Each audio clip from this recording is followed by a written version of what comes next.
ইসরায়েলের হামলার পর নিরাপত্তার স্বার্থে নিজ বাসভবন ছেড়ে বাংকারে আশ্রয় নিয়েছেন ইরানের সর্বোচ্চ নেতা আয়াতুল্লাহ আলী খামেনি। তিনি সরাসরি যোগাযোগ প্রায় বন্ধ করে দিয়েছেন। যোগাযোগের জন্য মোবাইল বা কোনো প্রযুক্তির ব্যবহার করছেন না। কেবল একান্ত বিশ্বস্ত দূতের মাধ্যমে সেনা কর্মকর্তা ও অন্যদের সঙ্গে যোগাযোগ করছেন। নাম প্রকাশ না করার শর্তে ইরানের ৩ জন কর্মকর্তা নিউ ইয়র্ক টাইমসকে জানিয়েছেন, দেশের শীর্ষ নেতাদের কেউ নিহত হলে যেন শৃঙ্খলা ধরে রাখা যায় সেজন্য খামেনি বিকল্প নেতৃত্বের একটি তালিকা তৈরি করেছেন। তবে সবচেয়ে তাৎপর্যপূর্ণ বিষয় হলো, নিজে নিহত হলে যাতে দ্রুত তার উত্তরসূরি নির্বাচন করা যায় এজন্য তিনি ৩ জন জ্যেষ্ঠ নেতার নাম অনুমোদন দিয়েছেন। ৮৬ বছর বয়সী খামেনির আশঙ্কা, ইসরায়েল বা যুক্তরাষ্ট্র তাকে হত্যা করতে পারে। তাই সর্বোচ্চ নেতৃত্ব বাছাইয়ের দায়িত্বপ্রাপ্ত মজলিসে খুবরেগান ই রাহবারি বা নেতৃত্ব নির্ধারণী বিশেষজ্ঞদের পরিষদকে তিনি আগেভাগে বলে দিয়েছেন যেন তার দেওয়া নামের মধ্য থেকে দ্রুত নতুন সর্বোচ্চ নেতা বেছে নেওয়া হয়। ইসরায়েলের চলমান হামলাকে ১৯৮০-৮৮ সালের ইরান-ইরাক যুদ্ধের পর সবচেয়ে বড় সামরিক আগ্রাসন বলে মনে করে তেহরান।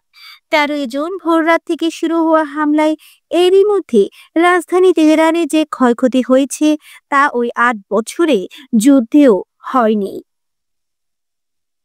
তবে হামলার প্রাথমিক ধাক্কার সামনে উঠেছে ইরান। এখন তারা প্রতিদিনই পাল্টা হামলা চালাচ্ছে। ইসরায়েলের সামরিক স্থাপনা, হাইফার তেল শোধনাগার সহ বিভিন্ন গুরুত্বপূর্ণ এলাকায় আঘাত এনেছে ইরানের ক্ষেপণাস্ত্র ও ড্রোন। সংঘাতের এই পর্যায়ে ইরানের রাজনৈতিক নেতৃত্বে এখনো দৃশ্যমান কোনো মতবিরোধ নেই। সিদ্ধান্ত গ্রহণের প্রক্রিয়া এখনো কার্যকর রয়েছে। দেশটির আইনসভা, বিচার ব্যবস্থা, নির্বাহী বিভাগ এবং সামরিক বাহিনীর সর্বময় ক্ষমতা খামেনির হাতে। আলী খামেনি একই সঙ্গে শিয়াদের শীর্ষ ধর্মীয় অভিভাবক বা ওয়ালিয়ে ফকিহ। তার ছেলে মুস্তফা খামেনিও ধর্মীয় নেতা।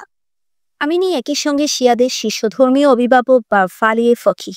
তার ছেলে মোস্তফা খামেনিও ধর্মীয় নেতা, কিন্তু তার নাম উত্তরসূরি তালিকায় নেই। খামেনির পর দেশটির সাবেক প্রেসিডেন্ট ইব্রাহিম রাইসি সর্বোচ্চ নেতা হতে পারেন বলে ধারণা করা হতো, কিন্তু ২০২৪ সালে হেলিকপ্টার দুর্ঘটনায় তিনি নিহত হন। ইরানের হামলা শুরুর পর খামেনি দুবার ভিডিও বার্তা দিয়েছেন। সেখানে তিনি বলেন, ইরানের মানুষ চাপিয়ে দেওয়া যুদ্ধ রুখে দাঁড়াবে, আমরা আত্মসমর্পণ করব না। সাধারণ সময়ে খামেনি তেহরানের বাইত রাহবারি নামের বিশেষ নিরাপত্তা বিস্তৃত স্থানে থাকেন। এটি দেশটির সর্বোচ্চ নেতার দাপ্তরিক ও বাসভবনের নাম।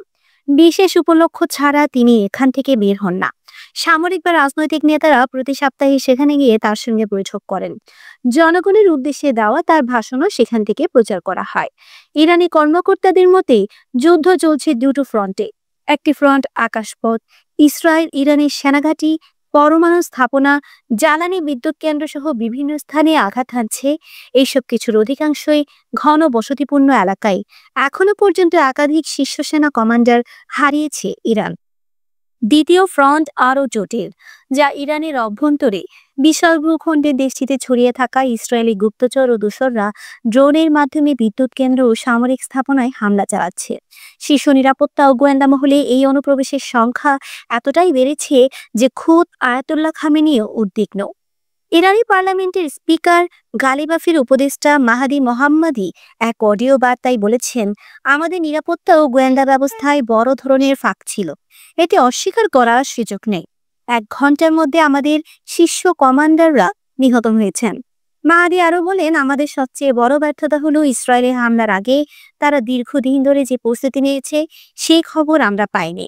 কর্মকর্তারা বলেছেন, ইরানি নেতৃত্বের প্রধান উদ্বেগ ৩টি: খামেনিকে গুপ্তভাবে হত্যা করতে চাওয়া, যুক্তরাষ্ট্রের সরাসরি যুদ্ধে যোগ দেওয়া এবং বিদ্যুৎ কেন্দ্র, তেল ও গ্যাস শোধনাগার ও বাঁধ ইত্যাদির মতো গুরুত্বপূর্ণ অবকাঠামোতে হামলা। গুপ্তচর ও হত্যা চেষ্টার সংখ্যা এতটাই তীব্র যে ইরানের গোয়েন্দা মন্ত্রণালয় সব কর্মকর্তাকে মোবাইল সহ বৈদ্যুতিক যন্ত্রের ব্যবহার বন্ধ করতে বলেছেন। ২ জন ইরানি কর্মকর্তা জানিয়েছেন, সরকারি উচ্চপদস্থ কর্মকর্তা ও সামরিক কমান্ডারদের বাংকারে অবস্থান করার নির্দেশ দেওয়া হয়েছে। সন্দেহজনক ব্যক্তি ও যানবাহনের গতিবিধি জানাতে এবং সংবেদনশীল এলাকায় ছবি বা ভিডিও না করতে প্রতিদিনই সাধারণ মানুষের প্রতি আহ্বান জানানো হচ্ছে। ইরানের সঙ্গে বহির্বিশ্বের যোগাযোগ অনেকটাই বিচ্ছিন্ন হয়ে পড়েছে। ইন্টারনেট ব্যবস্থা মাঝে মধ্যে বন্ধ হয়ে যায়, আন্তর্জাতিক ফোন কল বন্ধ। শত্রুদের ঠেকাতে এই পদক্ষেপ নেওয়া হয়েছে বলে জানিয়েছে দেশটির টেলিযোগাযোগ মন্ত্রণালয়। প্রেসিডেন্ট মাসুদ পেজেশকিয়ানের জনসংযোগ পরিচালক আলী আহমাদিনিয়া বলেন, ইন্টারনেট এখন বেসামরিক ব্যক্তিদের জন্য বিপজ্জনক হয়ে উঠেছে বলে মনে করছে আমাদের নিরাপত্তা বাহিনী, তাই বন্ধ রাখা হয়েছে। গত শুক্রবার ইরানের সুপ্রিম ন্যাশনাল সিকিউরিটি কাউন্সিল ঘোষণা দিয়েছে, যারা শত্রুর হয়ে কাজ করছেন তারা যেন রোববারের মধ্যে আত্মসমর্পণ করেন এবং অস্ত্র জমা দিয়ে জনগণের কাতারে ফিরে আসেন। না মানলে মৃত্যুদণ্ড দেওয়া হবে। ইসরায়েল তেহরানের বিভিন্ন জনবহুল এলাকা থেকে লোকজনকে সরে যেতে বারবার নির্দেশ দিয়েছে। অনেক মানুষ এরই মধ্যে শহর ছেড়েছেন। রাজধানীর যেসব সড়কে সাধারণ সময়ে যানজট লেগে থাকতো তা এখন প্রায় ফাঁকা। তেহরানে থাকা বাসিন্দারা জানিয়েছেন, শহরের প্রতিটি মহাসড়ক ও উপসড়কে চেকপোস্ট বসানো হয়েছে। সংস্কারপন্থী রাজনীতিক ও সাবেক ভাইস প্রেসিডেন্ট মোহাম্মদ আলী আবতাহি তেহরান থেকে টেলিফোনে বলেন, ইরানিদের প্রতিক্রিয়া কেমন হতে পারে ইসরায়েল তা ভুলভাবে মূল্যায়ন করেছে। তার মতে যেসব রাজনৈতিক গোষ্ঠী সাধারণ পরস্পরের সঙ্গে দ্বন্দ্বে লিপ্ত থাকে তারা এখন সর্বোচ্চ নেতার পাশে দাঁড়িয়েছে। তারা দেশের নিরাপত্তাকে অগ্রাধিকার দিচ্ছে। হামলার কয়েক ঘন্টার মাথায় ইংরেজিতে দেওয়া এক ভাষণে ইসরায়েলের প্রধানমন্ত্রী বেনিয়ামিন নেতানিয়াহু ইরানের সরকার পরিবর্তনের ডাক দিয়েছিলেন। দেশটির সাধারণ মানুষকে ইসলামী প্রজাতন্ত্রের কঠোর শাসনের বিরুদ্ধে জেগে উঠতে বলেছিলেন। কিন্তু ইসরায়েলি হামলা ইরানি নতুন করে জাতীয়বাদ উস্কে দিয়েছে। এমনকি সরকারি সমালোচকেরা ইসরায়েলি হামলার বিরোধিতা করছেন। দেশটির অধিকার কর্মী, চিকিৎসক, ক্রীড়াবিদ, শিল্পী, তারকাসহ সমাজের নানা পেশার মানুষ সামাজিক যোগাযোগ মাধ্যমে একসুরে কথা বলছেন, ইসরায়েলি হামলার সমালোচনা করছেন।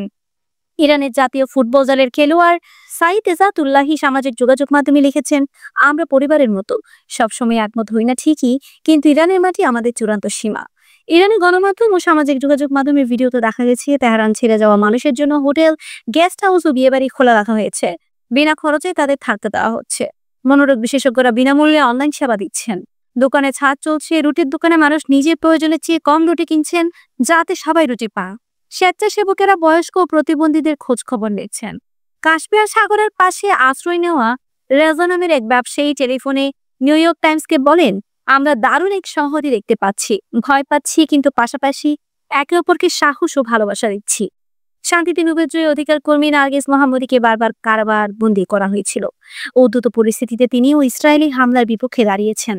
হামলার বিষয়ে দেশবাসীকে সতর্ক করে তিনি গত সপ্তাহে বিবিসিকে বলেন, যুদ্ধ আর সহিংসতা দিয়ে গণতন্ত্র প্রতিষ্ঠা করা যায় না।